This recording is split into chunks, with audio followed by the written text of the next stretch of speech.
మహాభారతం ఉద్యోగ పర్వం దగ్గరికి వచ్చేటప్పటికీ ఎవరి ప్రయత్నం వాళ్ళు ప్రారంభించారు, ఇంకా యుద్ధం ఇటూ తప్పదు అన్న ఉద్దేశ్యం చేత ద్రుపద మహారాజు పాండవులలో పెద్దలైనటువంటి ధర్మరాజాదులను ఉద్దేశించి ఒక మాట చెప్పాడు. క్షత్రియ లోకంలో ఒక ఆచారం ఉంది. ఎవరు మొట్టమొదట సహాయాన్ని కోరితే ఉచితజ్ఞులైనటువంటి రాజులు, అంటే తగినటువంటి మర్యాద పాటించేటటువంటి వాళ్ళు వాళ్ళకి సహాయం చేస్తారు. అంటే మొదట సహాయం అడగాలి, అంతేకాని తర్వాత ఎప్పుడూ అడిగితే వాళ్ళు చెయ్యరు. ఎటూ యుద్ధం తప్పదు అన్న విషయం తెలిసిపోతోంది కనుక పాండవుల వైపు నుంచి తొందరపడి ప్రముఖులైనటువంటి రాజులు ఎవరున్నారో, ఎవరి యందు విశేషమైనటువంటి విభూతి ప్రకాశిస్తోందో అటువంటి వారందరికీ కూడా కబురు చెయ్యడం మంచిది. అందున దూతలను తొందరగా పంపి ఆహ్వానించవలసినటువంటి రాజులలో ప్రథముడు శల్యుడు, అలాగే కేకయరాజు, దృష్టకీతుడు, జరాసంధుని యొక్క కుమారుడు. వీళ్ళని ఆహ్వానిస్తే బాగుంటుంది. అందుకని వీళ్ళని మనం దూతల్ని పంపి ఆహ్వానం చేద్దామని చెప్పి ద్రుపదుడు ప్రతిపాదన చేస్తే వెంటనే పాండవులు అంగీకరించి శల్యాదుల దగ్గరికి దూతల్ని పంపించారు. వెళ్ళిన దూతలు చెప్పవలసిన మాటలు చెప్పారు. విన్నటువంటి శల్యుడు ఏ విధమైనటువంటి అన్యమనస్కుడు కాలేదు. నకుల సహదేవులు తన మేనల్లుళ్ళు కదా, పాండవులలో అంతర్భాగం కదా. యుద్ధం జరుగుతుంటే మేనమామ అయ్యుండి నకుల సహదేవులకి సహకారం అందించకుండా ఎలా ఉంటాడు? అందుకే పరమ ప్రేమతో నేను పాండవులకు సహకారం చేస్తాను అని చెప్పి ఆయన తన సర్వ సైన్యాన్ని తీసుకుని, తన బంధువులందరినీ తీసుకుని ఉపప్లావ్య నగరం వైపుకు వస్తున్నాడు. ఉపప్లావ్యంలో పాండవులు ఉన్నారు, హస్తినాపురంలో కౌరవులు ఉన్నారు. శల్యుడు బయలుదేరి వస్తున్నాడు. శల్యుడు పాండవులకు సహకారం అందిస్తాడు అన్న వార్త దుర్యోధనుడికి అందింది. దుర్యోధనుడు శల్యుడి దగ్గరికి వెళ్ళలేదు, శల్యుణ్ణి నాకు సహకరించమని అడగలేదు. కానీ ఒక గమ్మత్తైన పని చేశాడు. సమర్థులైనటువంటి వాళ్ళు, విశ్వాసపాత్రులైనటువంటి వాళ్ళు, ఈ రెండింటినీ గుణాలుగా స్వీకరించాడు. ఒక్కొక్క పని చెయ్యడానికి ఒక్కొక్క గుణం అవసరం అవుతుంది. ఏదో దగ్గర ఉన్నారు కదా అని ఏ పని పడితే ఆ పని ఎవరికి పడితే వాళ్ళకి చెప్తే ప్రభువు ఆ కార్యాన్ని సాధించలేడు. ఆ కార్యాన్ని సాధించడానికి కావలసినటువంటి గుణసంపద అవతల వాళ్ళలో ఉందా అన్నది ప్రధానంగా పరిశీలనం చేసుకోవాలి. శల్యుణ్ణి ఆకర్షించాలి అంటే రెండు రకములైన గుణములు ఉండాలి. ఒకటి సమర్థత ఉండాలి. దేనికి సమర్థత మీరు ముందు చూద్దురు కానీ. రెండు, విశ్వసనీయత కావాలి. అంటే ప్రభువు చెప్పినటువంటి పని చెయ్యడం వినా ఎందుకు చేస్తున్నారో, ఎవరు చేస్తున్నారో ఎక్కడ నోరు విప్పి చెప్పడానికి వీల్లేదు. అంత విశ్వాసపాత్రులు, సమర్థులు అయినటువంటి కొంతమంది వ్యక్తుల్ని ఎంచుకుని వాళ్ళకి కొన్ని పనులు పురమాయించాడు. ఏమిటా పనులు అంటే, శల్యుడు బయలుదేరి వస్తున్నాడు అంటే చాలా దూరం బయలుదేరి రావాలి కదా ఉపప్లవ్యానికి. ఇంత సైన్యంతో వస్తున్నప్పుడు, ఇన్ని ఏనుగులు, ఇన్ని గుర్రాలు, ఇంతమంది బంధువులతో వస్తున్నప్పుడు వాళ్ళకి సాయంకాలం అయ్యేటప్పటికి విడిది చేయడానికి అవకాశం ఉండాలి. అలాగే సాయంకాలం అయ్యేటప్పటికి కాసేపు ఏదైనా ఓ నృత్య కార్యక్రమం చూసినా, పండిత సదస్సు చూసినా, లేకపోతే చాలామంది వచ్చినప్పుడు వాళ్ళని ఉద్దేశించి మాట్లాడవలసి వచ్చిన చక్కటి సభామంటపాలు కావాలి. ఇంతమంది తాగటానికి వీలుగా నీరు తోడడం కష్టం కాబట్టి దిగుడు బావులు కావాలి. దిగుడు బావులు అంటే మెట్లు ఏటవాలుగా కడతారు వలయాకారంతో. ఆ మెట్ల మించి లోపలికి దిగి బిందెలతో నీరు పట్టుకుని మళ్ళీ మెట్ల మించి పైకి ఎక్కేస్తారు. ఇన్ని గుర్రాలు తాగాలి, ఇన్ని ఏనుగులు తాగాలి, ఇంతమంది మనుష్యులు తాగాలి. వాళ్ళు శారీరకమైన శౌచాన్ని పొందడానికి కావలసినంత నీరు లభ్యం కావాలి, బట్టలు తుక్కోవాలి. ఇది కాక వంటలు చేసుకోవడం మొదలైన వాటికి చాలా నీరు కావాలి. అందుకే ఆ సైన్యం కదిలి వెడుతున్నప్పుడు ఎక్కడ ఆగే అవకాశం ఉంటుందో అక్కడ ఈ ఏర్పాట్లన్నీ చెయ్యాలి. ఈ ఏర్పాట్లన్నీ చేశారనుకోండి, దాని చేత వస్తున్నటువంటి సైన్యానికి ఇబ్బంది కలగదు. సాధారణంగా ఎలా ఉంటుందంటే, అలా వచ్చేటటువంటి వాళ్ళకి ఏ రాజు ఆహ్వానించాడో ఆయన సౌకర్యాలు చెయ్యవచ్చు, చెయ్యలేకపోవచ్చు. పాండవులు అరణ్యవాసం అజ్ఞాతవాసం చేసి వచ్చారు. వాళ్ళకేం రాజ్యం లేదు, రాజ్యాధికారం లేదు. వాళ్ళు ఈ సౌకర్యాలన్నీ ఎలా చేయగలరు? వాళ్ళ వల్ల అయ్యే పని కాదు. కాబట్టి వస్తున్న రాజులే ఆ సౌకర్యాలన్నీ చేసుకోవలసి ఉంటుంది. ఎప్పుడైనా యుద్ధానికి వెళ్ళినా ఇలా వెళ్ళినా వెడుతున్నది నిజానికి యుద్ధానికేగా. ఏ రాజు వెడుతున్నాడో ఆ రాజే చేసుకుంటాడు ఏర్పాట్లన్నీ. కాబట్టి శల్యుడే ఈ ఏర్పాట్లు చేసుకోవలసి ఉంది. కానీ దుర్యోధనుడు ఏం చేశాడంటే, శల్యుని యొక్క పరివారాన్ని సంప్రదించండి, ఎక్కడ వరకు వెళతాడు, ఎక్కడ ఆగుతాడు, ఏ మార్గంలో సైన్యం అంతా ప్రయాణం చేస్తుంది, ఇది తెలుసుకునేవాడు. అందుకు సమర్థులు, విశ్వాసపాత్రులు. ఎవరు కొనుక్కుంటున్నారు, ఎవరు చేస్తున్నారు, ఎవరికి తెలియదు శల్యుడి యొక్క సైన్యంలో. కానీ అరుదారు మేలు కట్లాయితంబై చూడనొప్పారితనుపగు చెప్పరములు పరపైన చెలువంబు గరగరికయు తీయ తెలినీరు కలిగిన దీర్ఘికలును పొడవైన మువ్వంచ బొలుచునట్లుగా ఏనుగులకు గుర్రములకు కొట్టములును ముందర బయలైన చందంబు చతురాభిమతమైన ఆస్థాన మంటపములు బియ్యములును నేయును పెరుగును కూరగాయలను వంటకట్టియలను గడ్డి కవణములను బెల్లుగా నొడగూర్చి నిగూఢ వృత్తి తాను కూడనడచే. దుర్యోధనుడు ఏం చేసేవాడంటే, శల్యుడు వెడుతున్నటువంటి మార్గంలో గొప్ప గొప్ప చాందినీలు కట్టించాడు, గొప్ప గొప్ప పందిర్లు వేయించాడు. తాటాకు పందిర్లు, కొబ్బరాకు పందిర్లు, వాటన్నింటినీ నీళ్లతో తడిపాడు. మంచి సువాసనలు వచ్చేటట్టుగా చందనపు నీటినంతటినీ కూడా రహదారుల మీద చిలకరించాడు. ఈ చాందినీల కింద నుంచి, చల్లటి పందిళ్ళ కింద నుంచి సైన్యం వెడుతుంటే సూర్యతాపం లేకుండా ఎంత సంతోషంగా ఉంటుంది. అంత దూరం పందిళ్ళేస్తే ఏదో తిరుమలలో ఆ నడిచి వెళ్ళేటటువంటి యాత్రికుల కోసం ఆచ్ఛాదన మంటపములు ఏర్పాటు చేస్తారే, అలా ఇవన్నీ ఏర్పాటు చేశాడు. ఎంతో సంతోషంగా రోజు సైన్యం వెడుతోంది. రోజు ఎక్కడి వరకు వెళ్ళిందో అక్కడి నుంచి మళ్ళీ తర్వాత రోజు వెళ్ళవలసినటువంటి మార్గం అంతా కూడా చలువ పందిళ్ళు తయారైపోతున్నాయి, చాందినీలు తయారైపోతున్నాయి, మేలుకట్లు తయారైపోతున్నాయి. శల్యుడు అనుకున్నాడు, ధర్మరాజు గారు చేస్తున్నాడు ఈ ఏర్పాట్లన్నీ, నా మీద ప్రీతితో నేను వస్తున్నానని మేనల్లుడు చేసిన ఏర్పాట్లు అనుకున్నాడు. అక్కడతో ఊరుకోలేదు. నిర్మలమైనటువంటివి తీయటి నీళ్లు ఎక్కడుంటాయో అటువంటి చోట్ల నడబావులను తవ్వించాడు. శల్యుడి సైన్యం ఆగడమే తర్వాయి నడబావులు సిద్ధంగా ఉండేవి. నిర్మలమై కొబ్బరి నీళ్ళు ఎలా ఉంటాయో అటువంటి నీళ్లు పడే చోట్ల బావులు తవ్వించాడు. నేను చేయిస్తున్నానని ఎక్కడా తేల్లా, తాను గుప్తంగా ఉండేవాడు. శల్యుడి సైన్యం వెనకే వెడుతుండేవాడు. కానీ దుర్యోధనుడు వస్తున్నాడన్న విషయం మాత్రం ఎవ్వరికీ తెలియదు.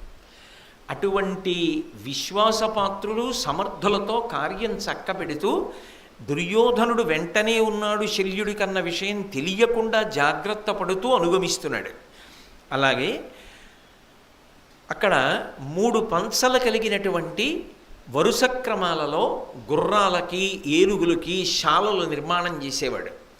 ఆ రోజు రాత్రి ఆగేటప్పటికీ గుర్రాలన్నింటినీ చక్కగా వరుస క్రమంలో ఆ పందిళ్లల్లో కట్టేవారు. అలాగే గుర్రాలకి కొట్టాలు, వీటన్నింటినీ కూడా ఏర్పాటు చేసేవాడు.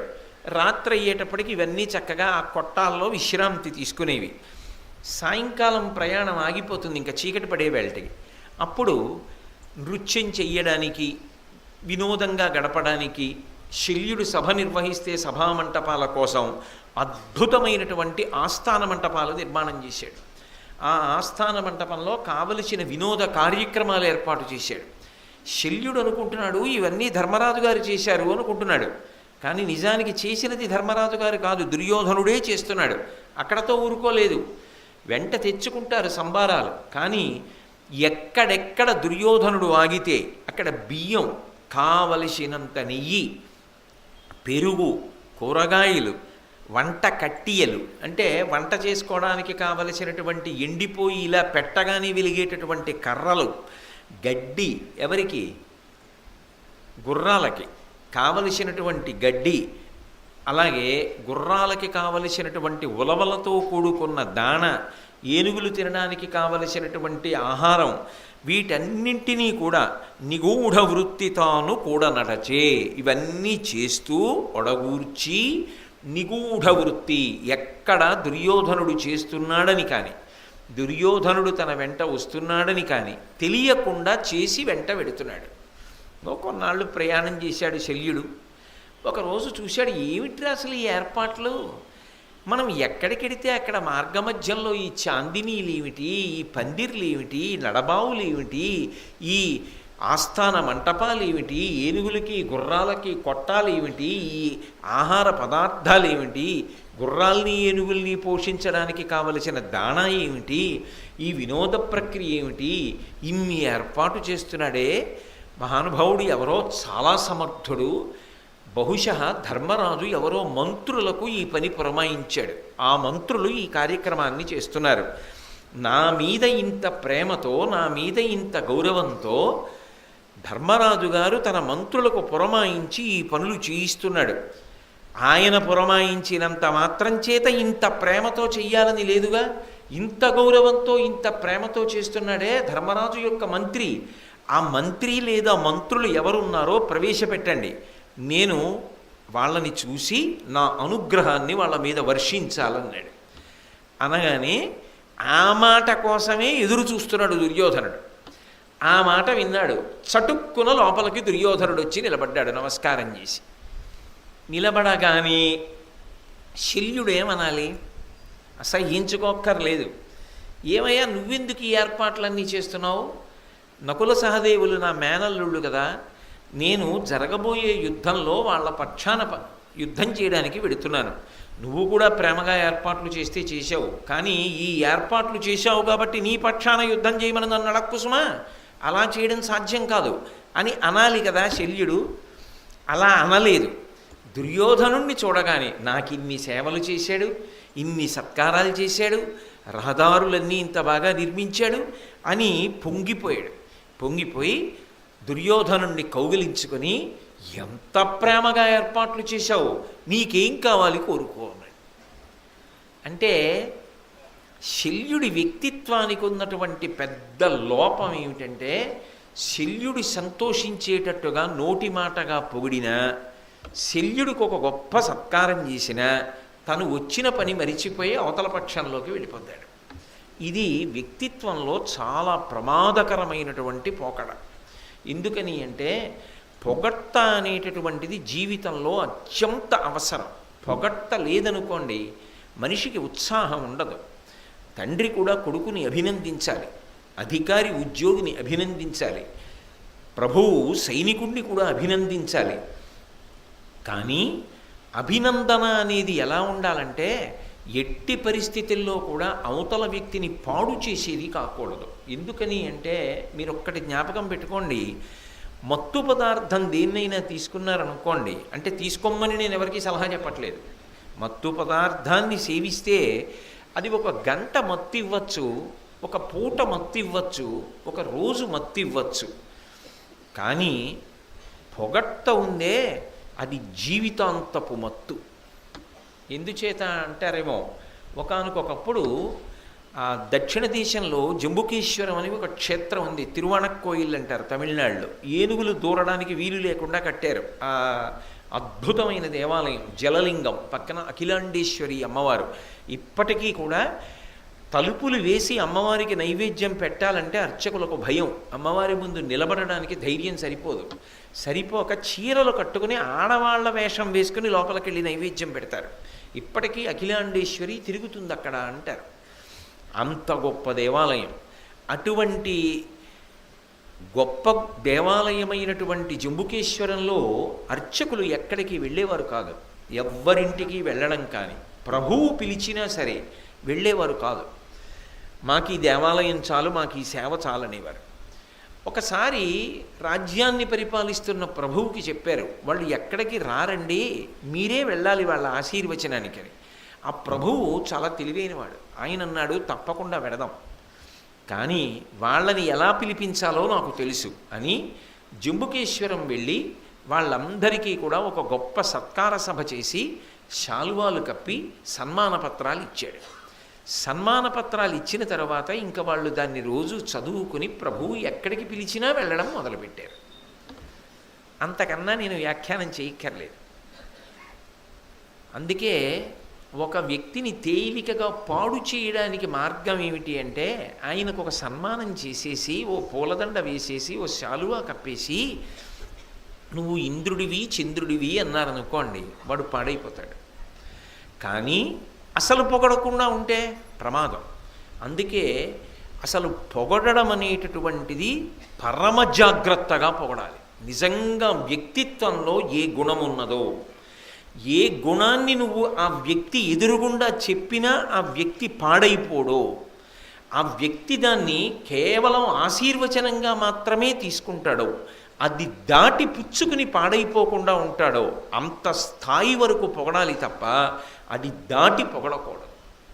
అందుకే అన్నిటికన్నా చాలా కష్టం ఏమిటంటే, ఒక వ్యక్తిని పొగుడుతూ మాట్లాడేటప్పుడు యువతలవాడు సంస్కారవంతుడైతే అవతలవాడి వ్యక్తిత్వంలో ఉన్నటువంటి మంచి గుణాలు ఏ ఉంటాయో అవి అతన్ని పాడు చెయ్యని గుణాలు, అతనికి బాగా జీర్ణమైన గుణాలు.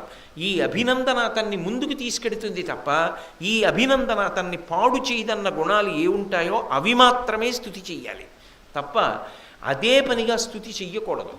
ఎందుచేత అంటే అందరికీ ప్రజ్ఞ ఉండొచ్చు, ఉండకపోవచ్చు. కొందరు ఉన్నారనుకోండి, ఈశ్వరార్పణం చేస్తారు. మీరు చాలా గొప్ప శిల్పి అని మీరు ఒకరికి సత్కారం చేశారనుకోండి, ఆ శిల్పి ఏం చేస్తాడంటే, నాకు ఇంత గొప్ప శిల్పకళ రావడానికి కారణమైనటువంటి గురువులు ఎవరున్నారో, ఈశ్వరుడు ఎవరున్నాడో ఆయనకి ఈ సత్కారము చెందుగాక. ఆయన ఉత్తర క్షణం వేదిక మీద అందుకోవడం, కానీ అది ఆయనలో గర్వాన్ని పెంచదు. ఎందుకని అంటే దానికి మూలం ఎవరో చూసుకుంటాడు, అది ఈశ్వరుడిది. ఆయన ఏం చేస్తాడంటే వేదిక మీదే నిశ్శబ్దంగా ఒక్కసారి కళ్ళు మూసుకుని, ఈశ్వరా ఇదంతా నీకు చెందినది, నాకు కప్పిన శాలువా నీకు కప్పినది, నాకిచ్చిన సత్కార పత్రము నీకిచ్చినది, నన్ను పొగిడినది నిన్ను పొగిడినది, నీ పాదములు పట్టని నాడు, నీ నుండి నాకు ఆ విభూతి రాని నాడు నాకు ఈ గౌరవం లేదు. ఓవర్ హెడ్ వాటర్ ట్యాంక్లో నీళ్లు లేవనుకోండి, మిగిలిన గదుల్లోకి నీళ్ళు ఎక్కడి నుంచి వస్తాయి? ఏ పంపులోకి వస్తాయి?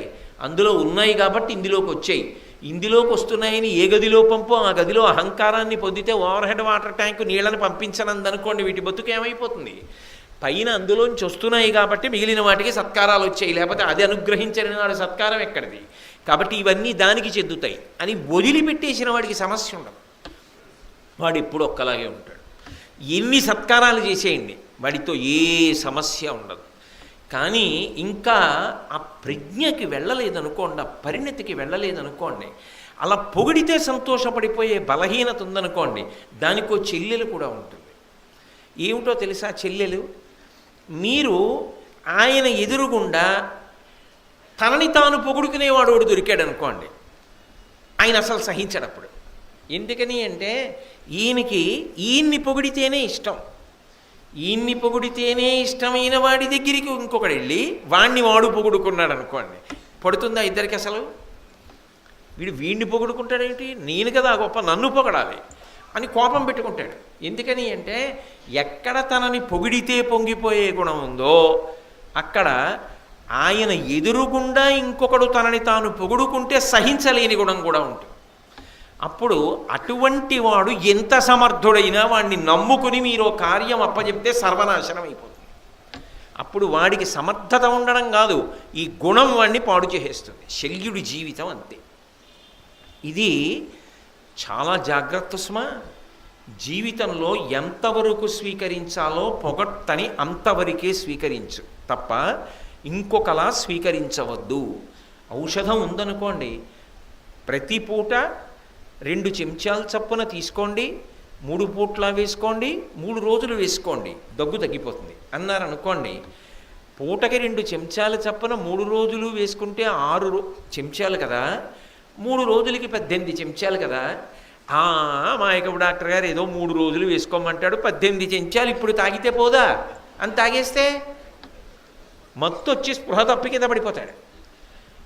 ఏ పూట పుచ్చుకోగలిగినంత ఆ పూటే పుచ్చుకోవాలి. అది శరీరానికి అంతే. అది లోపలికెళ్ళి సూక్ష్మక్రిమిని నివారణ చేస్తుంది. అది ఆయన చెప్పగలడు వైద్యుడు.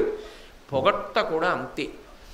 ఎంతవరకు నీకు జీర్ణమై నిన్ను మంచి వైపుకు తీసుకెడుతుందో అంతవరకే తీసుకోవాలి, మిగిలింది ఈశ్వరార్పణం చెయ్యాలి. అందుకే పొగట్ట తీసుకునేటప్పుడు లక్షణం ఏమిటో తెలుసా? తనని పొగిడాడని తీసుకోకూడదు, ఆయనని సంతోషపెట్టగలిగాను చాలు. నా భర్త సంతోషించాడు చాలు, నా అధికారి సంతోషించాడు చాలు, నా ప్రభువు సంతోషించాడు చాలు, మా గురువుగారు సంతోషించారు చాలు, మా నాన్నగారు సంతోషించారు చాలు, ఆయన సంతోషించారు, అంతకన్నా ఏం కావాలి? అలాను ఆయన నన్ను పొగిడారు అన్నావా, రొంపిలో కాలు పడిపోయినట్టే. అలా అనుకోకు. గురువుగారు నిన్ను పొగిడారంటే ఏమిటి దాని అర్థం? గురువుగారు సంతోషించారు, గురువుగారు నన్ను పొగిడారండి అని చెప్పకు. గురువుగారు సంతోషించారు, నా జీవితానికి అంతకన్నా ఏం కావాలండి? బతికున్న నాళ్ళు గురువుగారు సంతోషించేటట్టు నేను బ్రతకాలను, బాగుంటుంది జీవితం. అందుకే ఎంత జాగ్రత్తగా అన్నం తింటామో, పరిశుద్ధమైన అన్నాన్ని, ఎంత జాగ్రత్తగా మంచినీళ్ళు తాగుతామో, ఎంత జాగ్రత్తగా ఔషధాన్ని సేవిస్తామో, అంత జాగ్రత్తగా జీవితంలో పొగట్టని స్వీకరించడం అలవాటు కావాలి. అది అలవాటు కాలేదనుకోండి, ఈయన పొగిడితే లొంగుతాడన్న విషయం కానీ తెలిసిందా, నువ్వు ఎంత గొప్పవాడివైనా పడగొట్టడానికి నీ చుట్టూ ఎప్పుడూ సిద్ధంగా ఉంటారు. పెద్దలు అటువంటి పని ఎప్పుడూ చెయ్యరు, కానీ చాలా లీకి స్వభావం కలిగిన వాళ్ళు పడగొడతారు. అందుకే తాత ఒడి విశ్వవిద్యాలయం. మనవడు తాత పక్కన పడుకుంటాడు, అది వాడికి సరదా. అమ్మ ఒరే ఇక్కడికి వచ్చి పడుకోరా, తాతగారిని తంతావరా, నిద్దట్లో అస్తమానం తెలివి వస్తుందిరా అంటే, నేను తాతగారి దగ్గరే పడుకుంటానంటాడు. తాత రారా అని మనవణ్ణి కౌగిలించుకు పడుకుంటాడు. వాడికి తాత పక్కన పడుకోవడం ఎందుకు? తాత తాత కథ చెప్పంటాడు అని. తాతగారు ఎంత గొప్పవాడు కానివ్వండి, ఎంతమంది చేత గౌరవం పొందినవాడైనా వీడు కాలెత్తి తాత పొట్ట మీద వేస్తాడు. వేస్తే తాత వాడి కాలు నొక్కుతూ, వాడి కాళ్ళు పట్టడం ఎంత సంతోషమో తాతకి, వాడి కాలు నొక్కుతూ వాడికి కథ చెప్తాడు. ఆ కథకి కాళ్ళు చేతులు ఉంటాయా? ఉండవు. వాడికి అర్థం అవడానికి విరే ఒకప్పుడు ఒక కాకి మాంసం ముక్క తెచ్చిందిరా, ఓ చెట్టు మీద పెట్టుకుని ఆ మాంసం ముక్క తినడానికి సిద్ధపడిందిరా, ఎక్కడి నుంచో నక్కొచ్చిందిరా, కింద కూర్చుంది కొమ్మ కింద, చూసింది కాకి నోట్లో మాంసం ముక్క ఉందని, ఆ మాంసం ముక్క తస్కరించాలి. నక్కకి చెట్టెక్కడం రాదు, కాకి కిందకి దిగదు నక్కుండగా. అందుకని కాకి బావా ఎంత అందంగా ఉంటావో నువ్వు, నల్లగా ఉన్నా నీ అందం ఎక్కడొస్తుంది కాకి బావా, నువ్వు పాట పాడితే ఎంత బాగుంటుందో, నాకు 10 రోజుల నుంచి ఒక్కసారి నీ పాట వినాలనుంది కాకి బావా, నీ గురించి వెతుకుతున్నాను, ఒక్క పాట పాడుదువు అందిరా అంటే కాకి ముచ్చట పడిపోయి, కాకిలా అరుస్తున్నాం అనేవాళ్లే కానీ కాకి పాట వినాలనేవాడు ఎవరు? కోయిల పాట అదేమన్నా ఇన్నాళ్ళకి నక్కడిగిందని కావుమని దీర్ఘం తీసి పాట పాడిందిరా, నోట్లో మాంసం ముక్క కింద పడిపోయింది, నక్క దాన్ని ఎత్తుకు పారిపోయిందిరా అంటాడు తాత. మనవడు చప్పట్లు కొట్టి తాత చెప్పు అంటుంటే రేపు చెప్తానే అని దీన్నే వర్ణించి చెప్తుంటే కునుకు పడిపోతూ ఓ అంటూ నిద్రపోతాడు. అప్పటికి అడగడు కాకి నక్క బావ ఎలా అయింది, వాళ్ళిద్దరూ ఏ భాషలో మాట్లాడుకున్నారు, ఇవన్నీ అడగడు. కానీ వాడొక పెద్ద అధికారి అవుతాడు రేపు పొద్దున్న. అప్పుడు తాతగారు ఉన్నారో ఉండరో వేరు మాట, కానీ నిష్కారణంగా పొగిడేవాడు వచ్చి అదే పనిగా పొగుడుతున్నాడు అనుకోండి, వాడికి విష్ణు సహస్రనామం రాదు, విష్ణువుని పొగట్టడం రాదు, వాడికి శివాష్టోత్తరం రాదు, వాడికి రామాయణంలో 4 శ్లోకాలు రావు, భాగవతంలో 2 పద్యాలు రావు. ఏమయ్యా పెద్దలు ఎవరినైనా స్తుతి చేసిన 2 పద్యాలు చెప్పు అంటే వాడికి రావు. అధికారిని స్తుతి చేస్తాడు, ప్రభువుని స్తుతి చేస్తాడు. ఎందుకు అంటే కేవలంగా పబ్బం గడుపుకోవడానికి. అటువంటి వాణ్ణి చూసి లోపల నవ్వుకుంటాడు. నీలాంటి వాళ్ళు ఉంటారని మా తాత చిన్నతనంలో నా కాలు నొక్కుతూ కథ చెప్పాడురా, కాకి బావా పాట పాడు అంది నక్కబావని నాకు తెలుసురా అని. ఎక్కడుంచాలో అక్కడ ఉంచుతాడు, ఎంత పుచ్చుకోవాలో అంత పుచ్చుకుంటాడు, ఏది పుచ్చుకోకూడదో అది పుచ్చుకోడు. లేకపోతే ప్రమాదం జీవితంలో. అదొక గొప్ప మత్తు, వ్యసనం. దానివల్ల ఏమవుతుందో తెలుసా? అసలు నిజంగా కష్టపడే వాళ్ళు ఎవరో గుర్తించలేడు. ఆ వ్యసనానికి, ఆ మత్తుకు అలవాటు పడిపోతే అది ప్రమాదం వస్తుంది. నిజంగా చెప్పాలంటేనండి, మహాభారతం ఒక గొప్ప సిబ్బంది నిర్వహణకి సంబంధించిన శాస్త్రం. అలాంటే మీకు అర్థమైందో లేదో, అది పర్సనల్ మేనేజ్మెంట్. అందులో అన్ని విషయాలు ఉంటాయి. వ్యక్తిలో ఉండే బలహీనతల్ని ఎలా అధిగమించాలో నేర్పుతుంది భారతం. శల్యుడు దుర్యోధనుడు ఎదురుగుండా వచ్చి నేనే ఇవన్నీ చేశానన్నాడు. అన్నప్పుడు ఏం చేయాలి? ఈయనకేం పని? పాండవులు కదా నాకు దూతల్ని పంపింది, నేను పాండవుల దగ్గరికి కదా పెడుతున్నా. రేపొద్దున్న యుద్ధం వస్తే వీళ్లతో పాండవులు దెబ్బలాడతారు కదా, నేను పాండవుల పక్షాన కదా యుద్ధం చేస్తాను. మరి రేపొద్దున్న వీడు పెట్టిన అన్నం తిని వీడిని ఎలా చంపుతాను? ఎందుకు పెడుతున్నావు ఇవన్నీ అని అడగాలి కదా, భృగుటి చిట్లించాలి కదా. కానీ ఆయన చిట్లించలేదు సరికదా, నేనే ఇవన్నీ మీకు చేశాను, మీకు చెయ్యడం నా అదృష్టం అన్నట్టుగా 4 మాటలు అనేటప్పటికీ పరవశించిపోయాడంతే. అబ్బా ఏమి ప్రేమ నేనంటే ఇది కదా సత్కారం చేయడం అంటే అనుకున్నాడంతే. అనుకుని ఉత్తర క్షణంలో అన్నాడు, నీకేం కావాలి కోరుకో అన్నాడు. ఎవరితో? దుర్యోధనుడితో. నువ్వు నా పక్కకు వచ్చేయంటే ఏం చేస్తాడు? అవతల మేనల్లుళ్ళు. ఎంత అప్రతిష్ట! మేనల్లుళ్ళను వదిలేసి మేనమామగారి ముందే వెళ్ళిపోతే గొడవలేదు. మేనల్లుళ్ళకి తాను సమర్థించడం కోసం, సహకారం చేయడం కోసం బయలుదేరి చలవపందిళ్ళు వేశాడని ఇంకోటి దగ్గరికి పోతాడా? ఎంత అసహ్యంగా ఉంటుంది వినడానికి. అది ఏమైనా ఆలోచించాడా? అంటే చేసిన సత్కారములకు పరవశించిపోయాడు, మత్తెక్కిపోయాడు. ఏం కావాలన్నాడు. దుర్యోధనుడు చాలా తెలివైనవాడు, తెలుసు. ఇది తెలియకపోతే చలవపందిళ్ళు ఎందుకు వేశాడు?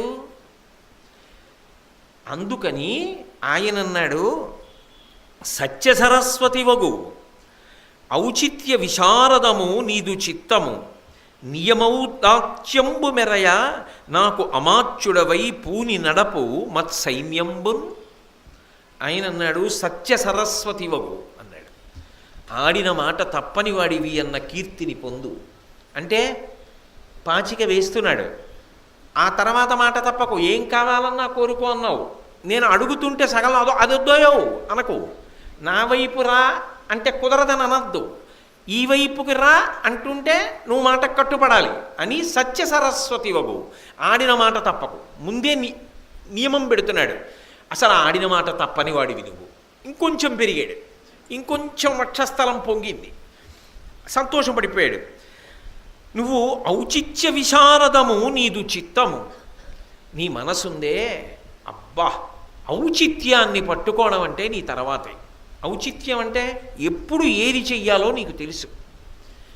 ఎప్పుడు ఏది చెయ్యాలో తెలిసినవాడైతే ఇది చేస్తాడా? ఇలా పొగుడుతున్నాడు అంటే వెనక ఏదో కుట్ర ఉంది కదూ.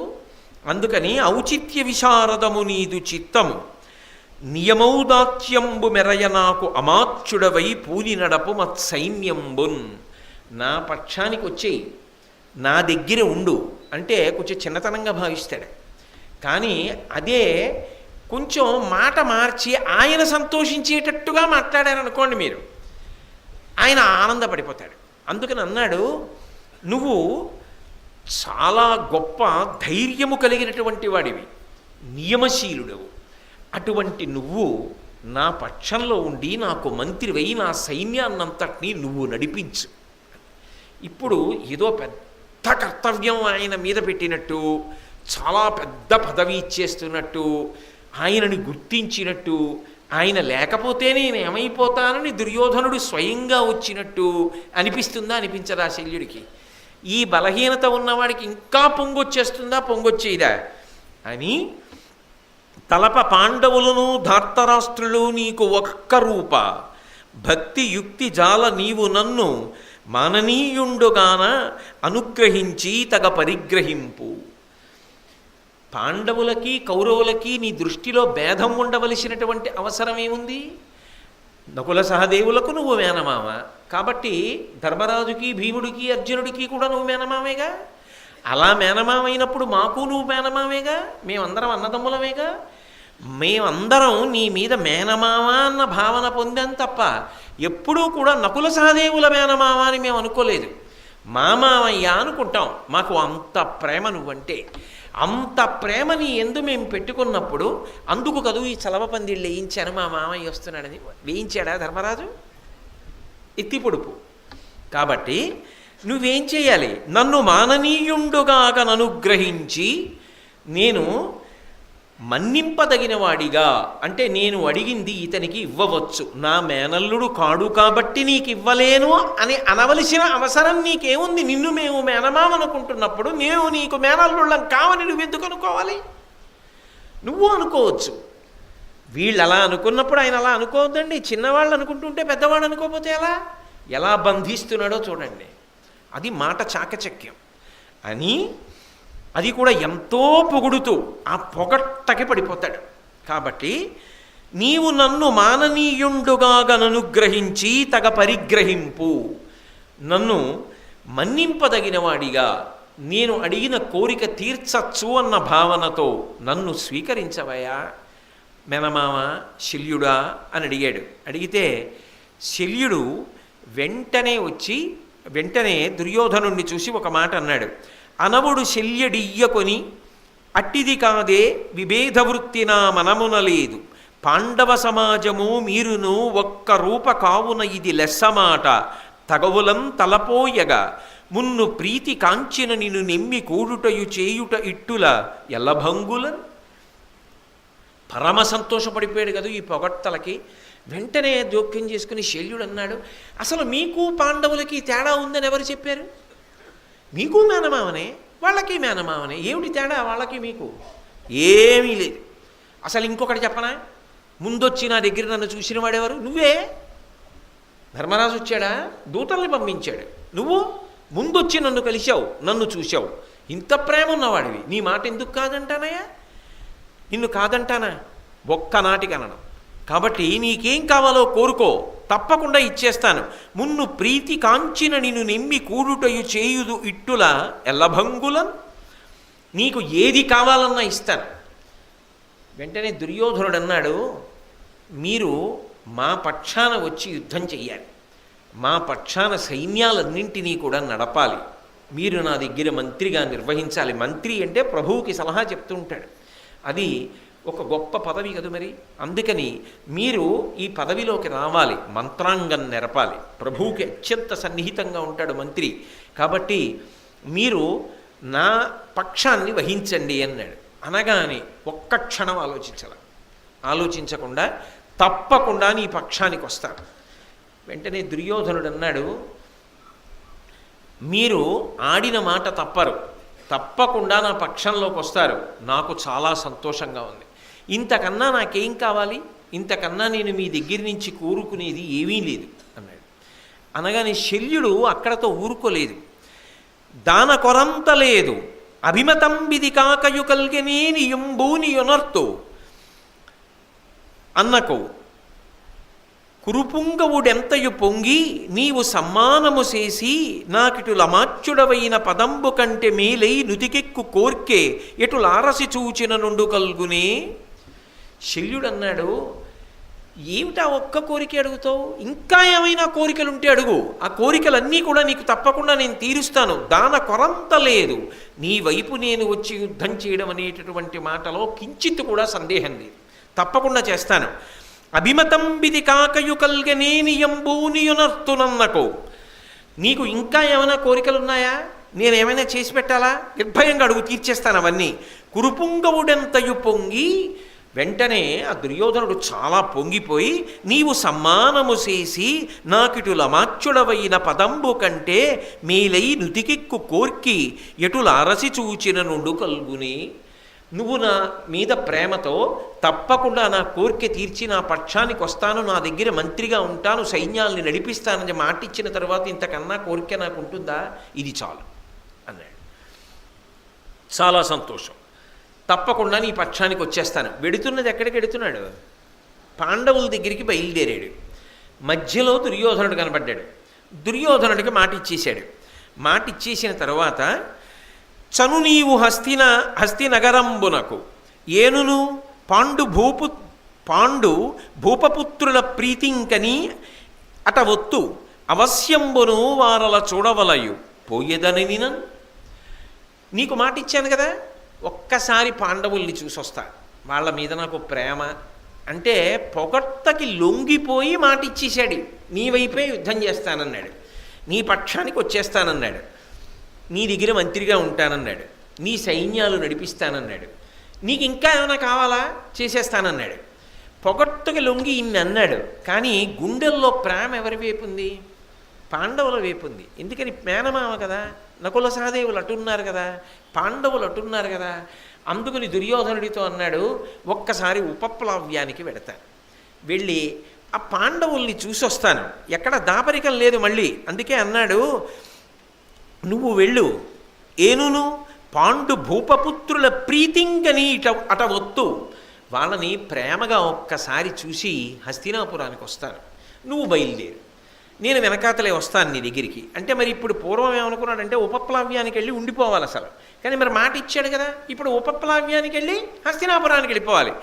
అసలు ఎందుకు వెళ్ళినట్టు ఇంకా ఉపప్లవ్యానికి వెళ్ళి ఏం చేస్తాడు? అక్కడికి వెళ్ళి మీ దగ్గరికే బయలుదేరానరా, దుర్యోధనుడు చలవపందిళ్ళు లేచాడరా, మాట ఇచ్చేసానరా, అందుకు నట్టు వెళ్ళిపోతానరా అని చెప్పాలా?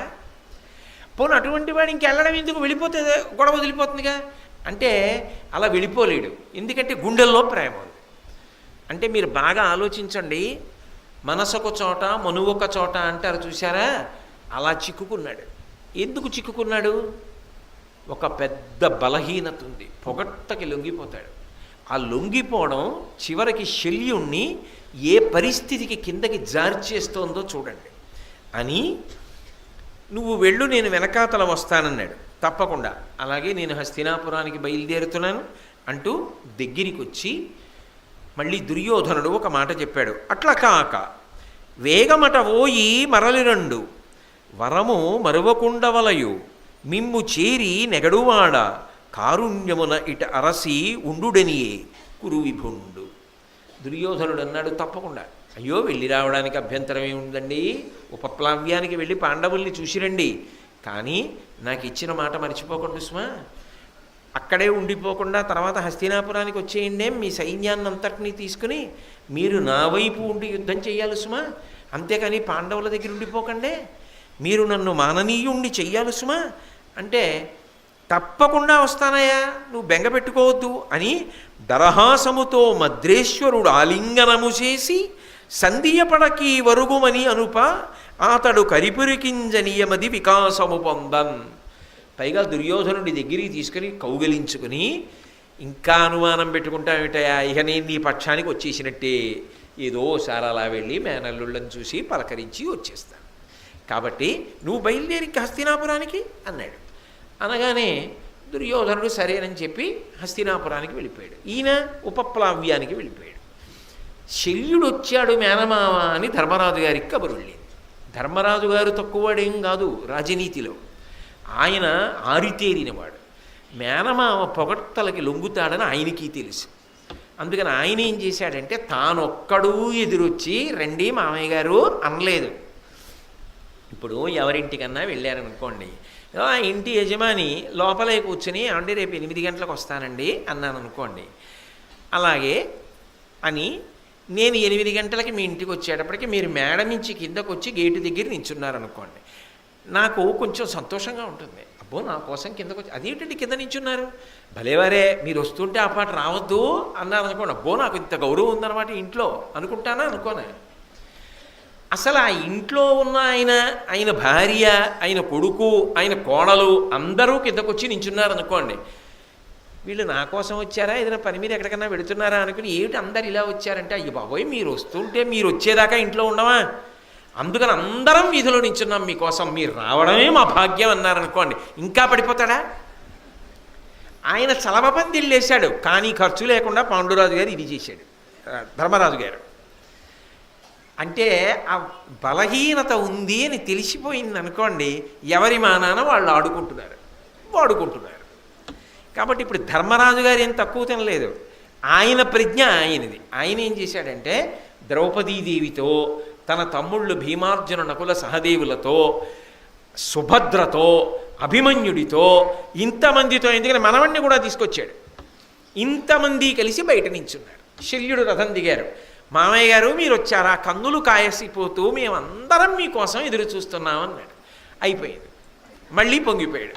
పొంగిపోయి వీళ్ళందరినీ గట్టిగా కౌగిలించుకున్నాడు, ఆనందపడిపోయాడు. అబ్బా ఏమి ప్రేమరా మీది అన్నాడు. లోపలికి వచ్చాడు. ధర్మరాజు గారు ఏం మాట్లాడలేదు, స్వాగతం పలికాడు. చాలు, ఇంతమంది బయట నించుంటే పని అయిపోయినట్టే. ఎంత ప్రమాదం అండి వ్యక్తిత్వంలో. వీధిలోకి వచ్చి నించుంటే పని అయిపోతుందని తెలిసిపోతే ఇంకేమిటి, ఇంకా వాడు ఎందుకైనా పనికొస్తాడా జీవితంలో? మీకు ఏమీ పర్వాలేదండి, తప్పకుండా 4 రోజులు ఇటు వారం రోజులు వస్తానంటాడు. మీరు ఈ పని చేయండి చాలు. ఆయన దగ్గరికి వెళ్ళి 2 మాటలు పొగడండి. అయా మీలాంటి వాడు ఎవడు ఉంటాడు అనండి, ఇచ్చేస్తాడు డేట్లని. ఎవరికైనా తెలిసిపోయింది అనుకోండి, ఇంకా వాడి జీవితం ఎందుకైనా పనికొస్తుందా? ఎవడు ఎక్కడుండాలో అక్కడ ఉండాలి, అంతేకాని పొగట్టలకి లొంగిపోతే ఏమైపోతుందండి జీవితం? ఎంత ప్రమాదం అది. శల్యుణ్ణి అడ్డు పెట్టి చూపిస్తున్నారు మనకి భారతంలో. ఇంత శల్యుడు ఏమైపోతున్నాడో చూడండి ఆఖరికి. అందుకే తెలుగులో సామెత అయిపోయాడు, శల్యసారథ్యం అని సామెత వచ్చేసింది. అందుకని ఇప్పుడు పాండవుల దగ్గరికి వెళ్ళాడు. వాళ్ళు స్వాగతం పలికారు. సరే లోపలికి వెళ్ళాడు. లోపలికి వెళ్ళి కూర్చున్నవాడు కూర్చోలేదు. మళ్ళీ వాళ్ళతో ఒక మాట అన్నాడు. అసలు మీరు అరణ్యవాసం చేసి ఎంత కష్టపడ్డారు, ధర్మం కోసం కట్టుబడ్డారు. ఇంత అరణ్యవాసం చేసి ఇన్ని క్లేశాలు పొంది ప్రాణాలతో తిరిగొచ్చారంటే అది సామాన్యమైన విశేషమా? నాకు మీరు పడ్డ కష్టాలు తలుచుకుంటే మనసు కదిలిపోతుంది అన్నాడు. అంటే ఇక్కడ వాళ్ళ కష్టాలు తలుచుకుని బాధపడుతున్నాడు. అంటే నిజానికి ప్రేమ ఎక్కడుంది శల్యుడికి? పాండవుల దగ్గర ఉంది. ఇది కృష్ణుడికి శల్యుడికి ఉన్న భేదం. ఇదే కృష్ణుడు అనుకోండి, తిరిగి పాచికి వేస్తాడు. తాను పడుకున్నప్పుడు దుర్యోధనుడు వచ్చాడు, అర్జునుడు వచ్చాడు. ఆయన దగ్గరికి దూతను పంపిస్తే ఏం బాగుంటుంది, నేనే వెడతానని అర్జునుడు వెళ్ళాడు. ఆయన దగ్గరికి దూతను పంపిస్తే మాయ చేసేస్తాడు, నేనే వెళ్ళాలని దుర్యోధనుడు వచ్చాడు. కాళ్ళకట్టును నించోవడం ఏమిటని తలకట్టును దుర్యోధనుడు నించున్నాడు. ఆయన పాదాల దగ్గర నించోవడం చాలని అర్జునుడు నించున్నాడు. నించున్న తర్వాత లేచిన వాడు ఏం చేశాడు, నేను ముందొచ్చానన్నాడు దుర్యోధనుడు. నువ్వు ముందొచ్చినా నేను ముందు అర్జునుడిని చూశానన్నాడు. కాళ్ళకట్టును నించున్నవాడం లేదు, ముందు నేను చూశానన్నాడు. పైగా అన్నచాటు తమ్ముడు, నువ్వు పెద్దవాడివి, అందుని ముందు అడగని అన్నాడు. అని నేను యుద్ధం చెయ్యను, ఆయుధం పట్టను, నాకున్న సమస్తమైనటువంటి పరివారము ఒకెత్తు, ఆయుధము పట్టను, యుద్ధము చెయ్యను, నాకు తోచిన సహాయం చేస్తాను, నేను ఒక్కడిని ఒకవైపు, ఎవరు కావాలని అడిగాడు. దుర్యోధనుడు కంగారు పడుతున్నాడు. సైన్యం అంతా కావాలంటాడేమో, ఈ ఒక్కడిని తీసుకుని ఏం చేస్తాం, యుద్ధము చేయక ఆయుధం పట్టక అనుకున్నాడు. కానీ అర్జునుడు అన్నాడు, నాకు నువ్వే కావాలి, నువ్వు రథంలో కూర్చుని నాకు సారథ్యం చేయి చాలన్నాడు. దుర్యోధనుడు పొంగిపోయి, అబ్బా కృష్ణుడు ఏదో పాచికి వేద్దాం అనుకున్నాడు, కానీ అర్జునుడు గోతిలో పడ్డాడు. సైన్యాన్ని అడగలేదు, కృష్ణుడిని అడిగాడు. నాకు కావలసింది నాకు దక్కింది, సైన్యం దక్కింది చాలని సైన్యాన్ని తీసుకున్నాడు. ఇది తెలివితేటలతో తెలిసి చేశాడా, యథాలాపంగా ఏదో అడిగాడా? చూడండి, మైనస్ మార్కులు లేవనుకోండి, ఏబిసిడి అంటే తెలియకపోయినా ఏదో ఒకటి పెట్టచ్చు. అందుకని మైనస్ మార్కులు పెడుతుంటారు. తెలియకుండా పెట్టేసి చటుక్కున అదృష్టంతో పాస్ అయిపోతే చదువుకున్నవాడే ఏమైపోవాలి. అందుకని అప్పుడు జాగ్రత్తగా ఉంటాడు, ఎవడికి ఎంత వచ్చో అంతే రాస్తాడని. అలా ఇప్పుడు ఏదో కాళ్ళ కట్టున నించున్నాడా, ఏదో అడగమంటే బాగుండదులే, కృష్ణుడిని వదిలేసి నీ సైన్యాన్ని ఇమ్మంటే అని నువ్వు రా అన్నాడా, మనసులో బాధపడుతున్నాడా, తెలుసుకోవాలిగా. అందుకని కృష్ణుడు అన్నాడు, బావా నా సైన్యాన్ని అడగకుండా నన్ను ఎందుకు అడిగావు అన్నాడు. అంటే అర్జునుడు ఎంత తెలివైనవాడు. ఆయన అన్నాడు, నువ్వు యుద్ధం చేసి నేను యుద్ధం చేస్తే నా గొప్పతనం బయటికి ఎందుకు వస్తుంది? నువ్వు చాలా బాగా చేస్తావు, నేను చాలా బాగా చేస్తా, ఇద్దరం యుద్ధం చేస్తే ఎలా కుదురుతుంది? వైరిపక్షంలో నువ్వు ఇటు నేను ఉంటే ఇద్దరం యుద్ధం చేస్తే ఖచ్చితంగా నీ యుద్ధమే బాగుంటుంది. నిన్ను నా వైపు పెట్టేసుకుంటే ఇంకా యుద్ధం ఇద్దరం కలిసి చెయ్యంగా. పైగా నువ్వు యుద్ధం చెయ్యనని ఎలాగో చెప్పావు, నాకు సారథ్యం చెయ్యి, నువ్వు ఉంటే చాలు, నాకు ఇంకేం అక్కర్లేదు అంటే పొంగిపోయాడు కృష్ణుడు. పార్థసారథి అని పేరు పెట్టుకుంటున్నాడు, నీకు సారథ్యం చేస్తానన్నాడు. ఇప్పుడు కృష్ణుడు పార్థసారథి అయ్యాడు. తన మనసులో ఏదుందో దాన్ని నిష్కర్షగా సాధించాడు. అంటే చూడండి, కొంతమంది ఉత్తర క్షణం లెక్క కట్టుకొని చాలా జాగ్రత్తగా నిర్ణయం చేసుకుంటారు. అలా నిర్ణయం చేసుకోలేక మీరు ఆకర్షణలకు లోనయ్యారనుకోండి, తర్వాత విచారించవలసి వస్తుంది. ఇది కృష్ణుడికి లేదు, శల్యుడికి ఉంది. పాపం శల్యుడికి కూడా ప్రేమ ఉంది పాండవుల మీద, లేకపోతే అరణ్యవాసం ఎందుకు స్మరిస్తాడు? కానీ ఏమైపోయాడంటే చలవ పందిళ్ళు వేస్తే పొంగిపోయాడు. ఇది ఆయనకున్నటువంటి బలహీనత. అందుకని అరణ్యవాసంలోనే అంత కష్టపడ్డారే, దానికంటే అరిది తలపోయన అజ్ఞాతవాసము ఉజ్వలాంగ భాసమానులైన మీకు మీ దయా సునృతాదుల పెంపు మిమ్ము గడవబెట్టకున్నే. అసలు అరణ్యవాసం ఒకెత్తైతే అజ్ఞాతవాసం ఇంకా కష్టం. ఎందుచేత మీ శరీరాలు ఏమైనా మామూలు శరీరాలా? వాటిలోంచి తేజస్సు ఉట్టి పడిపోతుంటుంది. అటువంటి వాళ్ళని తీసుకెళ్ళి ఎక్కడ దాస్తారు? 5 సంవత్సరం పాటు మీ తేజస్సు అణిగేటట్టుగా, ఎవరు చూడగానే పాండవులేమో అని అనుమానం రాకుండా మీరు ఉన్నారంటే అది మీ గొప్ప కాదు. మిమ్మల్ని దాచడం, మిమ్మల్ని అజ్ఞాతవాసంలో కూడా గుర్తించకుండా మీరు చక్కబెట్టుకోగలిగారంటే అది మీ తేజస్సుల్ని దాచుకోవడం వల్ల సాధ్యం కాలేదు. దేనివల్ల సాధ్యమైందో తెలుసా? దయాసునృతాదులా, మీ యొక్క దయాగుణం అటువంటి. అంత మంచి మనసున్నవారు మీరు. పైగా మీరు అనృత బుద్ధి కలిగిన వారు, అంటే సత్యాన్ని నమ్ముకున్నవారు. మీరు ఎప్పుడు అబద్ధం ఆడరు. ఇంత మంచి మనసులున్న మీకు భగవంతుడు ఎందుకు కాపాడడు? మీరు ఎందుకు రక్షింపబడరు? అందుకు మీరు అజ్ఞాతవాసం చెయ్యగలిగారు. లేకపోతే అరణ్యవాసం అజ్ఞాతవాసం దాటగలరా? ఎంత లెక్క కట్టి మాట్లాడాడో చూడండి. అంటే శల్యుడి ప్రజ్ఞాపాఠవాలు తక్కువని మీరు అనుకోగలరా? ఇంత తెలివైనవాడు, ఇంత లెక్క కట్టగలిగినవాడు, ఇంత వ్యూహ రచన నిపుణుడు, ఇటువంటి వాడు చటుక్కున పడిపోయాడు పొగట్టకి. అంటే మీ దగ్గర ఎన్ని సమర్థతలున్నా పొగట్టకి లొంగిపోయే బలహీనత మాత్రము ఉంటే ఇన్ని ఉన్నా జీవితంలో వృద్ధిలోకి రారు. ఎవరో మిమ్మల్ని వాడుకోవడం మొదలు పెడతారు. కాబట్టి తస్మాత్ జాగ్రత్త జాగ్రత్త. పెద్దలైన వారి మాట ఎప్పుడూ వినాలి. అసలు ఆ విషయంలో సందేహం అక్కర్లేదు. కానీ ఎవరు పడితే వాళ్ళు పొగిడితే మాత్రం చటుక్కున వశపడకూడదు. ఇది భారతం శల్యుని యొక్క జీవితం ప్రత్యేకించి మనకి నేర్పుతుంది అని ధర్మరాజు గారితో అన్నాడు. ఇంత ప్రేమ కలిగినవాడు ఇప్పుడు అక్కడతో ఊరుకోకుండా ఇంకొక మాట చెప్పాడు. ఈ మహి ఎల్లను నీ మది ఉమ్మలికకు చాలా నొచ్చే ఉర్వీవరా నీ వెమ్మెయి ఇప్పుడు అఖిల దురితమ్ములు గడచుటకు సమ్మదమ్మున పొదలెన్. నువ్వు కష్టాలలో ఉంటే ధర్మరాజా, ఈ జనమందరూ కూడా వాళ్లే కష్టపడిపోయినంతగా బాధపడిపోయారు. ఇది ధర్మరాజు గారు ప్రజల యొక్క మనసులలో సంపాదించుకున్నటువంటి గొప్ప స్థానం.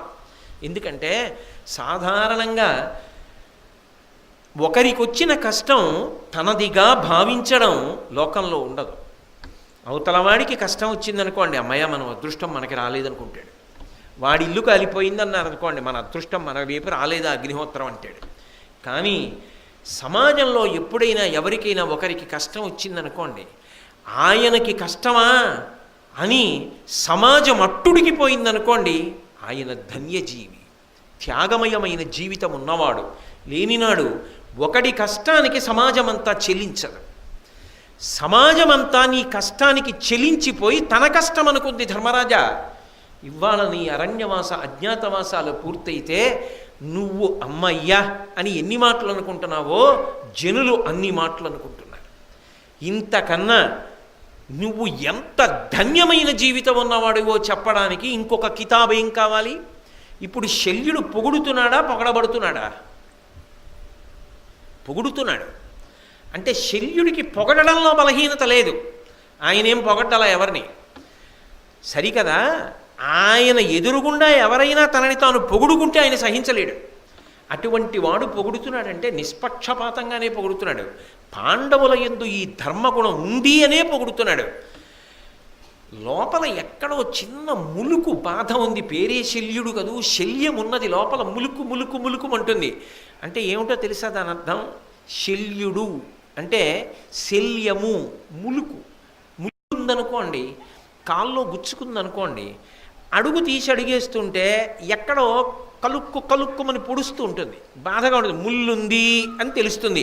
శరీరంలో ముళ్ళు గుచ్చుకుంది, కంట్లో నలుసు పడింది, బాధ పెడుతూనే ఉంటుంది. నీకు ఎన్ని మంచి గుణములున్నా పొగట్టకి లొంగిపోయే గుణం ఉంది. ఎప్పుడూ గుండెల్లో ములుకు గుచ్చుకుంటూనే ఉంటుంది. చేసుకున్న నిర్ణయాలు అలా ఉంటాయి కాబట్టి. పేరే శల్యుడైపోయాడు. అందుకే ఎవరు పెట్టారో మహానుభావుల పేరు నిజంగా. కాబట్టి మీరింత గొప్పవాళ్ళయా అన్నాడు. అని ఊరుకోలేదు. నీకు సహకారం చేద్దామని మద్రదేశం నుంచి బయలుదేరాను ధర్మరాజా. నేను బయలుదేరి వస్తుంటే దుర్యోధనుడు చలవ పందిళ్ళేశాడయ్యోయ్, గొప్ప గొప్ప సభామంటపాలు కట్టాడు. మాకు కావలసిన మా వాహనములకు కావలసిన ఆహారమునంతటినీ సమకూర్చాడు. ఇవి చూసి నేను పొంగిపోయి నీ మంత్రులు అనుకున్నాను. ఎవరివి చేసిందని అడిగాను. దుర్యోధనుడు వచ్చి నేను చేశానన్నాడు. నేను చాలా ప్రీతి పొందాను. నీకేం కావాలని అడిగాను దుర్యోధనుణ్ణి. మీరు మా పక్షాన ఉండి మంత్రులై సైన్యాన్ని నడిపించాలన్నాడు. తప్పకుండా నీ పక్షానికే వస్తానని మాటిచ్చేశాను. అంటే దాపరికం ఉందా? దాపరికం లేదు పాపం. ఉన్న మాట చెప్పేశాడు. అదేం దాపరికం పెట్టుకోలేదు. మళ్ళీ ఈ మాట చెప్పాడు. అయితే ధర్మరాజు గారంత తెలివైన వాడు ఎవరు ఉండడు. ఆయన ఎంత ధర్మాత్ముడో అంత రాజనీతిజ్ఞుడు. ఆయనకి తెలుసు ఈ మేనమామ వెర్రి మేనమామ పొగట్టలకి లొంగిపోయాడు. మనమంటే చాలా ప్రేమ, అటువైపు వెళ్ళిపోయాడు. ఇప్పుడు ఇటు రాలేడు.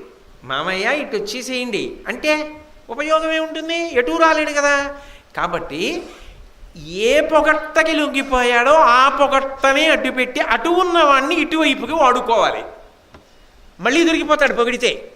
అందుకని ఇప్పుడు ధర్మరాజు గారు పాచికేశాడు.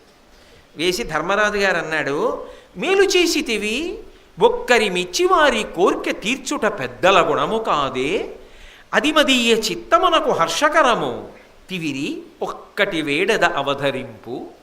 ఈ మాట అనగానే శల్యుడు ఏమనుకుని ఉంటాడు?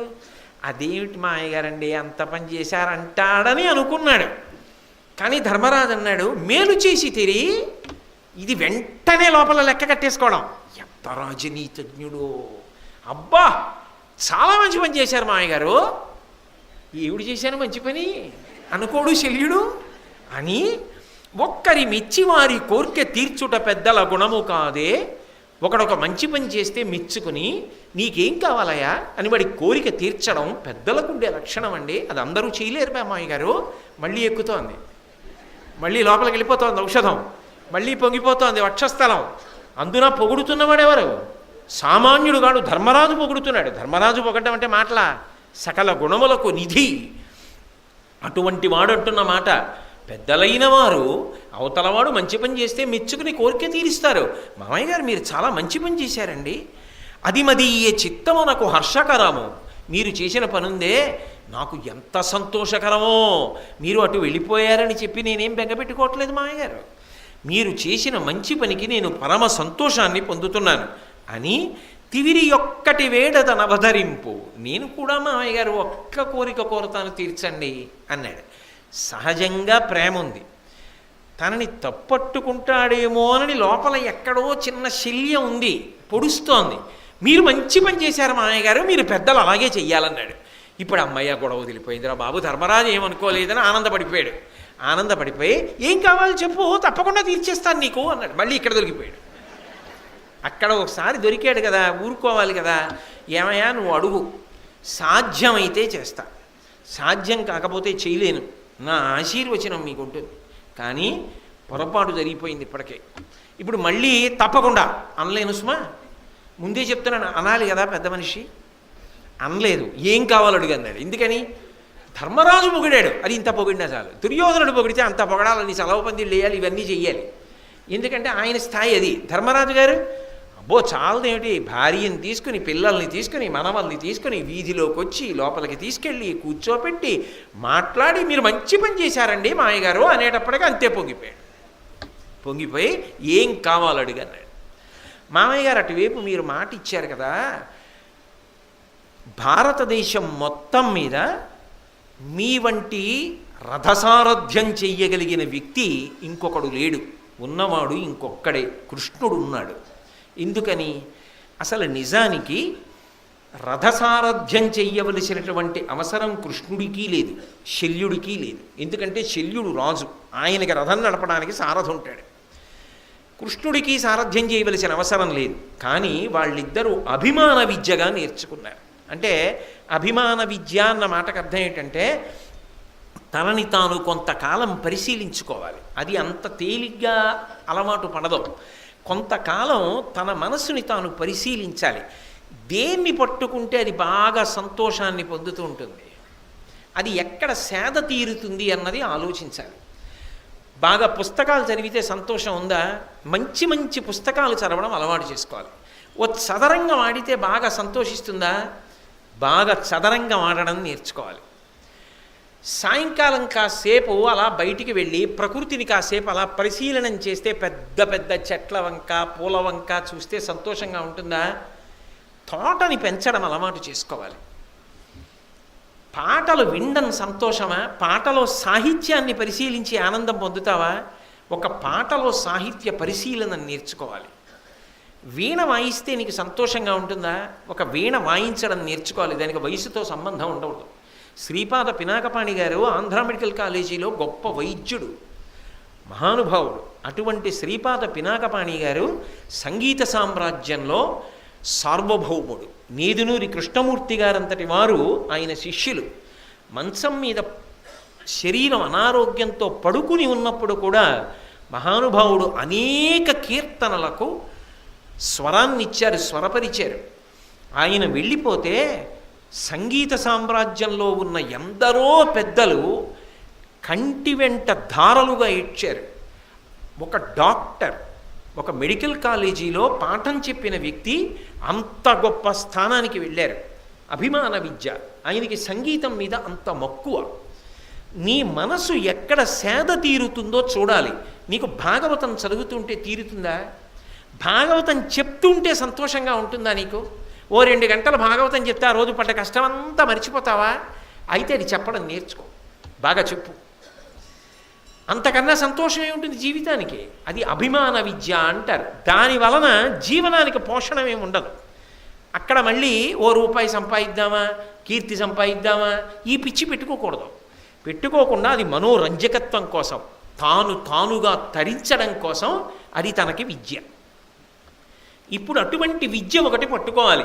ఆ రోజుల్లో భారతదేశం మొత్తం మీద కృష్ణుడికి ఆ విద్యలో నైపుణ్యం ఉంది. రథాన్ని అలా సారథ్యంతో నడుపుతాడు. అంత గొప్పగా నడపగలిగిన సారథి కృష్ణుడు ఒక్కడే. 2, అంత గొప్ప సారథి శల్యుడు ఒక్కడే. శల్యుడు గొప్ప, కృష్ణుడు గొప్ప? అది ఉంటుందా ఉండదా మనసులో?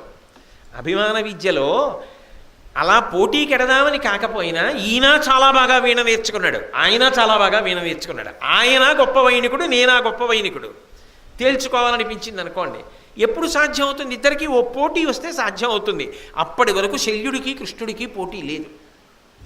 కానీ తెలిసో తెలియకో దుర్యోధనుడు అడిగినందువల్ల శల్యుడు కౌరవుల వైపుకు వెళ్ళిపోయాడు. ఇప్పుడు కృష్ణుడు అర్జునుడి వైపుకు ఉండిపోయాడు. మొత్తం పాండవులలో విలువిద్యలో ఆరితేరిన వాడెవరు? అర్జునుడు. ఇప్పుడు అర్జునుడికి సారథిగా ఎవరు కావాలి? కృష్ణుడు కావాలి. కాబట్టి కృష్ణుడిని సారథిగా ఏం చేసుకున్నాడుగా. ఇప్పుడు శల్యుడు కూడా పాండవుల వైపే వచ్చాడు అనుకోండి, ఎవరికి సారథి అవ్వాలి? అర్జునుడికి 2 సారథులు ఉంటారుగా, ఇంకొకడికి సారథి అవ్వాలి. అర్జునుడితో సమానమైన వీరుడు అటువైపు లేనప్పుడు తన సారథ్యం ఎందుకు రాణిస్తుంది? ఇంకా అంత గొప్ప వీరుడు లేడుగా. ఇప్పుడు కౌరవుల వైపు వెళ్ళాడు. ఖచ్చితంగా దుర్యోధనుడు ఎవరికి సారథిగా పెట్టుకుంటాడు? అటు కృష్ణుడు ఉన్నాడు అర్జునుడికి, ఇటు దుర్యోధనుడు కర్ణుడికి సారథిగా వాడుకుంటాడు శల్యుణ్ణి. ఇది లెక్క కట్టాడు ధర్మరాజు గారు ఎంతసేపట్లో. దుర్యోధనుడు అటు రమ్మన్నాడయ్యా, తప్పలేదు వెడుతున్నాను అనగానే ఇదంతా లోపల లెక్క కట్టేశాడు.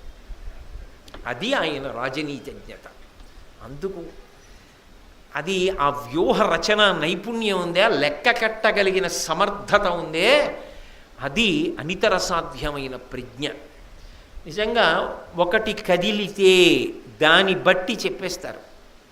చాణక్యుడు యొక్క చరిత్ర చదివితే ఆర్య చాణక్యుడు మహారాజా వారి మందిరంలోకి వెళ్ళినప్పుడు వరుసగా చీమలు పాకుతున్నాయి గోడ మీద, బియ్యపు గింజల్ని నోట కరచుకుని. ఆయన వెంటనే ఇలా చూసి అనుమానపడ్డాడు.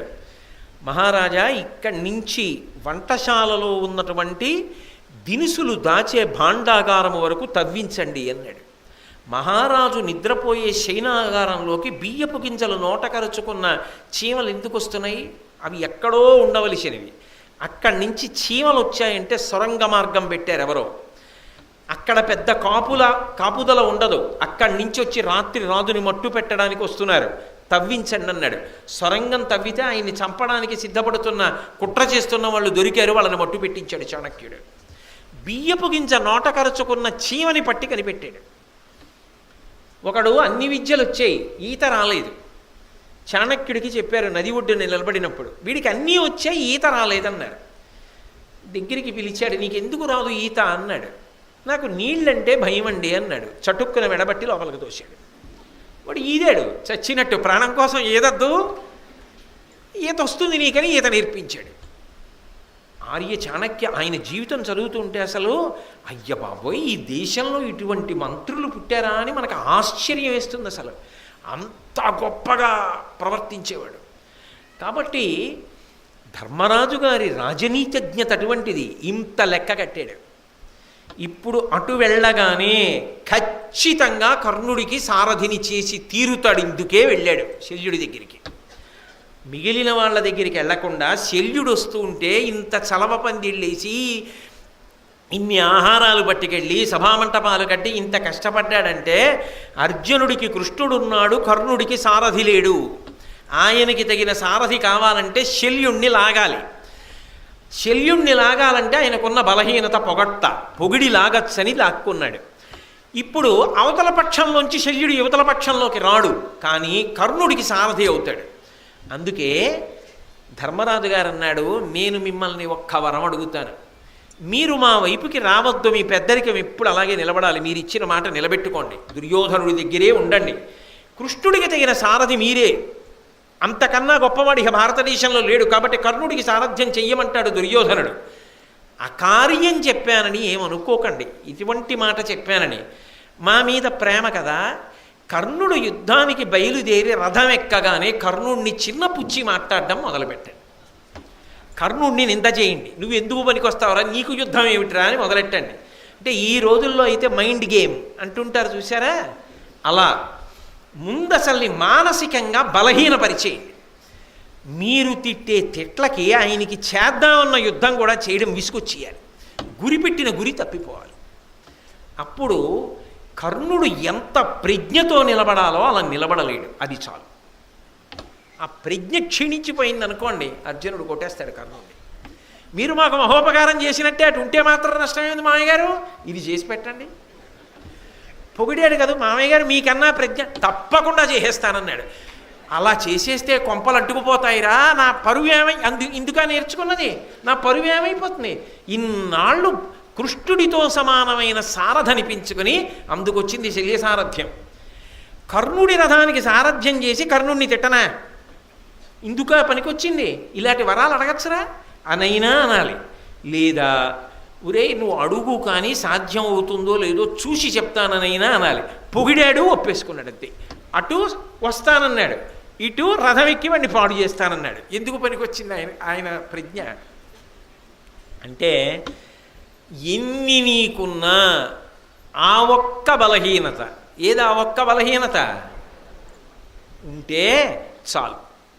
జీవితం ఎన్ని విభూతులున్నా, ఎంత పదవి ఉన్నా, ఎంత అధికారం ఉన్నా, ఎంత సైన్యమున్నా వాడు జీవితంలో వృద్ధిలోకి రాడు. తనకి తానే సమస్య అయిపోతాడు, ఇంకోళ్ళకి తాను కాదు, తనకి తాను సమస్య అవుతాడు అని మేలుసి అని ఆయన అన్నాడు. శల్యుడు ధర్మరాజుకి వెంటనే ఒక క్షణం ఆగలేదు, అభయం ఇచ్చేశాడు. ఏమని అభయం ఇచ్చాడంటే, కర్ణుని సారథినైనను నిర్ణయమునకేను పార్థునింకాచద ఆ దుర్నయ విచారు నిమ్మెయి కర్ణ కఠోరంబులాడి కలతుంబోరం. ఇప్పుడు నిష్కారణ వైరం అసలు సారథ్యానికి వెళ్ళకముందే పెంచుకుంటున్నాడు. పెంచుకుంటూ అంటున్నాడు, నీకు నేను అభయం ఇస్తున్నాను ధర్మరాజా, కర్ణుణ్ణి ఎన్ని మాటలనాలో అన్ని మాటలు అంట సారథ్యం చేస్తూ. అది కూడా కర్ణుడికి సారథ్యం చేస్తూ అలా అనడానికి కారణం ఏమిటో తెలుసా, ఎందుకంటానో తెలుసా? అసలు నిజంగా మిమ్మల్ని సభామంటపంలో ఎంత అవమానం చేశాడు ద్రౌపదీ వస్త్రాపహరణ సమయంలో, ఇవన్నీ మరిచిపోతానా? ఏ విధంగానైనా సరే అతని మనసు కదిలిపోయేటట్టుగా నువ్వు ఆపుతావా ఆపవా అన్నా సరే నేను ఆపను. మీరు శల్యపర్వంలో చూస్తారు, కర్ణుడు ఎంత విసిగెత్తిపోయాడో తెలుసా అండి. నా గదతో నీ బుర్ర బద్దలు కొట్టేస్తాను, నువ్వు వద్దు నాకు సారథ్యం అన్నాడు. సారథ్యం వద్దు, దిక్కుమాలిన గొడవ వద్దు, నిన్ను చంపేస్తాను వదిలిపోతుంది అన్నాడు. ఎందుకు చంపుతావు అని మళ్ళీ మొదలెట్టాడు. ఆఖరికి ఏమైపోయిందంటే కర్ణుడు చచ్చిపోవడానికి కారణాల్లో శల్యుడు ఒకడు, అర్జునుడు బ్రతకడానికి కారణాల్లో కృష్ణుడు ఒకడు. ఎందుకని? ఆయనకు ఆ బలహీనత లేవు, అందుకని ఆయన విద్య రాణించింది. ఈయనకి బలహీనతలు ఉన్నాయి, విద్య ఉన్నా రాణించలేదు. సరికదా, నమ్ముకున్నవాడు చచ్చిపోవడానికి పనికొచ్చింది. బాగా అస్తమానం మళ్ళీ వెనక్కొచ్చి వినండి సుమా. గాంధారి గురించి కుంతి గురించి విన్నంత ఉద్విగ్నతతో ఉండదు, కాస్త నవ్వుతూ సంతోషంగా వినడానికే బాగుంటుంది. అందుకే మిమ్మల్ని మరీ వ్యాసుడు కుంతి గాంధారి అని కొంచెం అలా వినేటట్టు చేశాను కదా అని శల్యుణ్ణి తీసుకున్నారు. అంత మాత్రం చేత కేవలం సంతోషంగా వినడానికి తీసుకోకండి, జీవితంలో ఒక పెద్ద దోషాన్ని దిద్దుకోవడానికి మార్గంగా తీసుకోవాలి.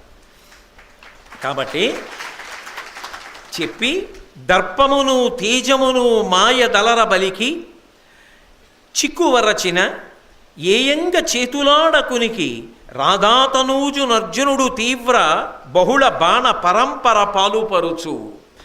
ఎలా మాట్లాడతానో తెలుసా? నేను వెళ్ళి సారథ్యం చేసినప్పుడు మామూలుగా మాట్లాడినాం. ఆయన యొక్క గర్వం అంతా నశించిపోవాలి. అసలు ముందు ఎక్కడికైనా ఓ కార్యం మీరు ఎడుతున్నారనుకోండి, మీకు లోపల ఒక విశ్వాసం ఉండాలి.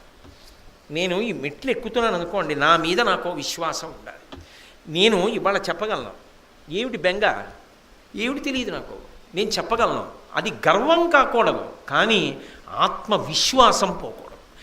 ఆత్మవిశ్వాసానికి గర్వానికి మధ్యలో ఒక సన్నటి సరళ రేఖ ఉంటుంది. దాన్ని ఎప్పుడు చూసుకుంటూ ఉండాలి, పరాకుగా చూడాలి. కబడ్డీ ఆడేవాళ్ళు చూడండి, ఎంత లోపలికెడుతున్నా తాను పడితే శరీరం పొడుగుకి గీత అందుతుందా అన్నది చూసుకుంటూ ఉంటాడు తప్ప ఆ గీత అందదన్నంత లోపలికి వెళ్ళడం, అంత ప్రమాదాన్ని స్వీకరించడం. అలాగే ఆత్మవిశ్వాసము గర్వమవుతోందా అన్నదాన్ని ఎప్పుడూ పరిశీలనం చేసుకుంటూ ఉండాలి. రెండిటికీ మధ్య హద్దు పాటించాలి. ఆత్మవిశ్వాసం కొరబడిపోయిందనుకోండి, అమ్మ బాబోయ్ నేను చెప్పగలనా అని అనుమానం వచ్చేసింది అనుకోండి, ఇక మీరు చెప్పగలిగినది కూడా మీకు జ్ఞాపకానికి రాదు. ఎందుకని అంటే సంశయాత్మ వినశ్యతి. అనుమానం ప్రబలిపోయి తన మీద తనకి నమ్మకం పోతే ఇక తాను ఏదీ చెయ్యలేడు, ఎందుకంటే జ్ఞాపకానికి రాదు.